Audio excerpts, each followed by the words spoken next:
Good morning, everyone. Welcome back to the Carter James Ranch. Coming to you Saturday morning, July 30th. Can't believe the month of July has already come and gone, but I wanted to give you an update from the last video we posted about a week ago. That video was just going through the pasture, showing just how bone dry it was here in Kansas. We had a couple weeks of 100-degree temperatures with heat index up to 105, as high as 108 I saw here in Paola. But this past week, we've been blessed with some much cooler temperatures down to the low to mid 80s, and we did end up getting some rain. So a couple nights and mornings we got 3 or 4 inches of rain here in Paola, right here at the ranch where we're at. Let me show you the official rain gauge here. My official rain gauge is buckets that get left out. So this little deal, so this shows probably about 3 inches of rain. So really thankful that we had that. Looking at the grass, even just here up by the farmhouse, it has really started to pop, and we're gonna have to start mowing again. We hadn't mowed probably in about a month, so we're really starting to get some green popping through. This was looking real dry and brown. We've got the chickens out this morning on a cool day, letting them free range, so having to get the weed whacker out and start doing some trimming. There was no need for that a few weeks ago when nothing was growing. So the pastures have had a little bit of a jump in growth. So we kind of cut down. We're actually going to be clipping this pasture here. Need to get this ironweed clipped down. I'm realizing now here at the end of July, I need to have these pastures clipped probably early June once these seed heads start going. If you followed us for a while, we don't have enough cattle to pound down all this grass, only having 10 head, and we do have 13 calves in the back pasture that a neighbor of mine keeps back there, and he just lets them roam that pasture. But the rotational grazing has really paid off as the cattle have gotten older and bigger. They're certainly eating a lot more forage. But following up on a previous video, I wanted to show you this right here.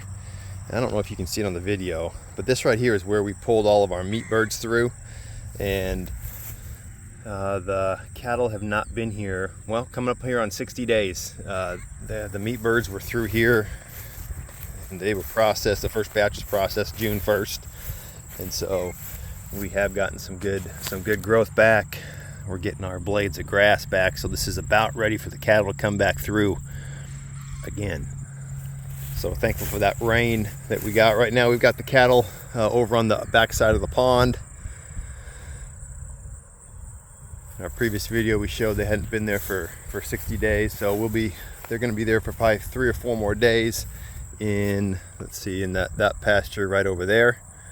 And so they'll be in that corner, then we'll move them back around over the dam and bring them back over to this pasture. So let's see, today's Saturday, probably by middle of next week, probably Tuesday or Wednesday, they'll be coming back over here, and we will have some real good grass for them to trample down and munch on. So the ironweed is really come on, so we do have quite a bit of this.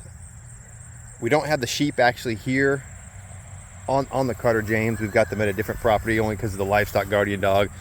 Just wanted to make sure that we didn't run into problems with having him with so much activity around. I've heard that they can be quite the roamers. Coda is a really good dog. He's pretty timid, so at this point he's not a roamer. We are learning all kinds of things that we may have done differently had we known when we got into getting a livestock guardian dog. But sometimes you learn from your mistakes. But overall, everything's been going really well with him. We're just trying to get him to get comfortable with us and get him so where we can handle him. He was not raised with much human interaction, and I'm learning now that that's got some negatives, especially if we need to get him into the vet to get him shots. It becomes pretty difficult. But he's a good dog. He just needs a lot of routine, and when the routine gets off, he really struggles.